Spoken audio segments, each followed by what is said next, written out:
Hello everyone, welcome back to our channel. In today's video, we're going to answer a question that I found somewhat relevant to personal finance and how we go about doing it if we were in that scenario. Yeah.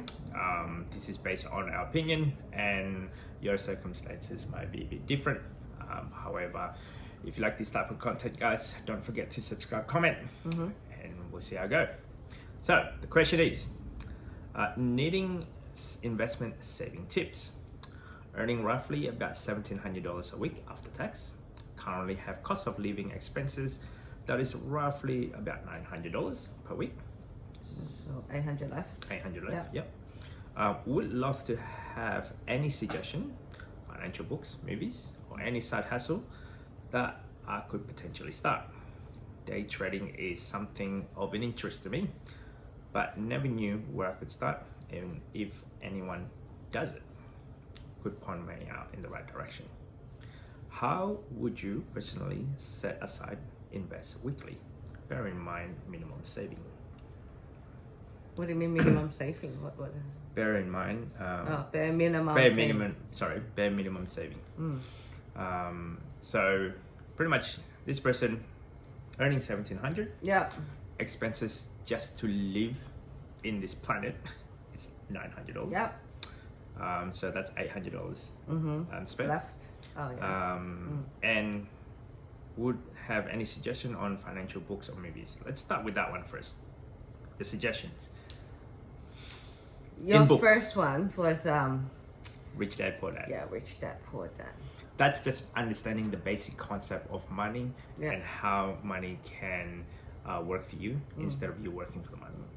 In Australia, 100% is barefoot investor. I love it. I just love it. Love that book. I haven't read a book that I was reading few pages and I finished in few hours within the same day. Yeah, and I was amazed. I'm like, and I said, you have to read it. I have to read it. I'm like, and then because I was out and about quite often and I'm driving all the time, so I'm like, I downloaded the audiobook. Yeah. And the audiobook is like, you know what, this is simple. But these two books are very extreme because Rich Dad Poor Dad, they use leverage a lot, and it was really old, I'll say. Yeah, it's back in the 90s. Yes, it's just give you a concept, just don't full on into it. And then the barefoot is more basic and Australian version, and funny as well. Yeah. And it just gives you basic concept about how do you saving, how do you invest. You don't need like a few $1 million to retire. You don't need a lot to retire to keep your sustainable your lifestyle correct. So and then the other one is like that's movie. Based in a movie. What movie? Is there any movie? Yep. What is it? The shorting the market. Wall Street. Wall Street. Yeah. Wolf of Wall Street. Oh, that is. That's a bit complicated. Well, that is more like a fund managing. Shorting market. It's not really day trading, but if you're into day trading, yeah, maybe. But the finance market was like that in investment. Yeah, so it's a bit complicated, but if you are in day trading, you understand. It's not only day trading; it's investment, and you understand what's long, what's short. Yeah, because when you first started, you didn't understand what's short, what's short, what's that? The other one would be day trading. It's something of interest to me. Look, we did day trading. I'll say, if you're interested, try it. And which platform? There's a lot out there. Just there's a lot of day try trading. and read comment. We don't recommend any. But based on our experience, we did day trading, and we actually lost all of it because the lifestyle, to give you an understanding of day trading, is like you buy and sell stocks or equities or commodities or currencies in the same day. You buy, or maybe future in as well. No, in future, in index. And it could be only just for 5 minutes or 10 minutes or 15 minutes. The lifestyle, like the way you see that, it's like, oh right, I can sit for about 10 minutes and I can earn my full income in that 10 minutes, let's say. Yeah, my day income in 10 minutes. 4 hours or whatever it is, like within 4 or 5 hours. That's the idea. That's the idea. But the stress level that comes with it. Yeah, not for us, no. Not for us. We're back to the low risk. And then we realized that that's not for us because there's certain rules and patterns that you have to look at, and we weren't really that good at sticking we're on human, the rules. we still got emotion and we're greed. Mm-hmm. It's And greed that destroyed us. Yeah. We're chasing the market, we lost money, and then we keep chasing it, we lost more. Yeah. So let's say a day we can make 100. Back in the days, just when we started, $100, and the next day, Eager Beaver, we lost 400.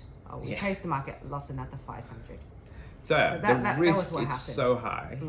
The reward is somewhat little, but that's because we're not professional. It's high too, but then I feel like it's mainly only 10% of the people making money. You have to be really good, you have to follow rules. Yeah. If you're not following rules, don't bother. If you can't follow your rules, then don't bother. But if you're really into it, then just try feel.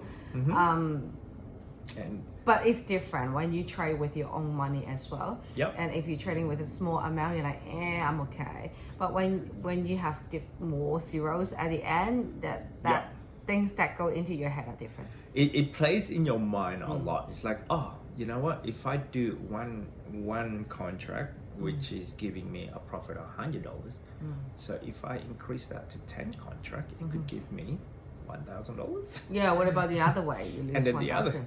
And then you ended up, you did put down 10 contract, you ended up losing 1,000. Yeah. Anyway, we're not really against it. I've seen people, they can make decent money and be a fund manager as well. But it depends on your personal choice and if you are really good at it. If you're into it, then try it. Why not? Then we liked the idea and we tried it. Why not? We know we're not good at it, so we stopped. Yeah. So at the same time, it's like don't actually try too much, as in don't blow all of your saving in that day trading. Let's say. Yeah, I'm reading a book at the moment and this is kind of interesting story. Some people have the idea, thought about it, and then they did it on a simulation. Yeah. And then when it comes to life, they ended up taking an equity loan from their house. Yeah. And then put it in there, and then now they are in debt. Lost the house. Pretty much nearly lose the house. Yeah. I heard a story like that too. And from the risk of that is that I didn't think of it like that. Yeah, because some people, I'll say there's a gray line between day trading, or some people using it as a gambling. Yeah, I've seen that because I used to work in financial market, and some people, the way they do it is not trading. They just go, market is this, and bet on it. Yeah. And then the other thing is like day trading for us is not a good investment for us. Yeah, not for us. Based on our experience. Yeah, some are good. I can't just say no to it. But if you're interested, you think you can do it, try it. Yeah. And then the other one is, how would you personally set aside to invest weekly? Oh, that's what we do. Auto transfer. So we used to auto transfer, but then now, because we've been saving up for the car, we stopped it and we just put whatever left over into a saving account, and once that accumulated into a lump sum, we put it in investing ETFs. So in terms of us, in a weekly basis, because our expenses fluctuate. Yeah. Purely the cost of the kids. Some activities goes up, some activities purely based on my shopping habit. Well, actually, yeah, true. I'm looking one right now. And that as well, and circumstances do change. But if you can systematically, weekly, build it. For us, we into ETFs. Yep. Yeah. At this stage. After not investing on ETF in the past 6 months, it's like, ooh. Not 6 months. 3 months. Something like that. A few months, yeah. And I feel like, ooh, I feel a bit lost. Where should we put the money? And now we saved up for the car already, and we got some left. And then, where should we put the money? I forgot what the process is. Yeah. So having that habit, thinking of that alone, is like, we should not actually stop. You should still, we should have still, auto transfer $100 into that account.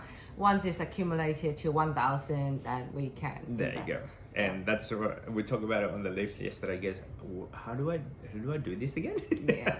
Sometimes, yeah, it's a good idea having it like set it up aside Weekly. Yes. I don't know. We teach our kids to do it. They have 3 jars. They have an investing jar, and every single week, normally on Saturday, we give them the pocket money, whatever the chores they've done. Give them money. They split in 3 ways, and normally they put the biggest portion in investment. Yes. Right. So they put investment, and then we transfer to their self-wealth, the junior account, immediately. Yep. And once it's accumulated, I think $500 is the minimum for the account. Yeah. We still that's for us anyway. haven't for done us, it yet. like, Yeah, for that. Yeah. No. They have a 500 minimum. Okay. Yeah, it's them, and then we'll buy another ETF for them. Yeah. And as for us, we do the same. Well, at one stage we were doing in ComSec. Yep. So that whatever surplus money, we put it in the ComSec cash account. Once there's enough $1,000, because we look at it, the brokerage is slightly cheaper in there. Yep. Then we will buy ETF. Correct. So every for ComSec. Yeah. No, the pocket. Not pocket. It's actually ComSec as Yeah. a ComSec Secure. loan. Because we look at it, if it's under $1,000, the brokerage fee costs. It's still a flat rate, like $10, I think. So that's how we do it. We do it. How we invest it is pretty much that. Like any spare money goes to that ComSec pocket, and then ComSec account, and then when it's ready, we choose whichever ETF that we're gonna be. Yeah. And we look at investing on ETF that actually pay dividends now. Yep, high yield dividend. I think we did Australian one and also global one. Yeah. So whichever one that pays our dividends, because dividends is a cash flow. Cash flow and also we've been heavily invested in capital gain ETF as well. And they're not going anywhere. The capital gain capital gain is great, but then you can only utilize that when you liquidate it. Yeah. And now we realize, cash flow is king, because cash flow can actually, provide us pay off our bills. And yeah, that's the reason why we look at, because we don't want to buy, sell. Yeah, you got to pay a lot of commission and also tax. Yeah, the admin fees in that evolve with us. And we're in it for long term, and it's just too much work when you do in and out in a quick one. So that's how we do it. Okay, so hopefully this will help you guys out in any way possible. If you like this type of content, guys, don't forget to subscribe, comment. See you next time. Bye.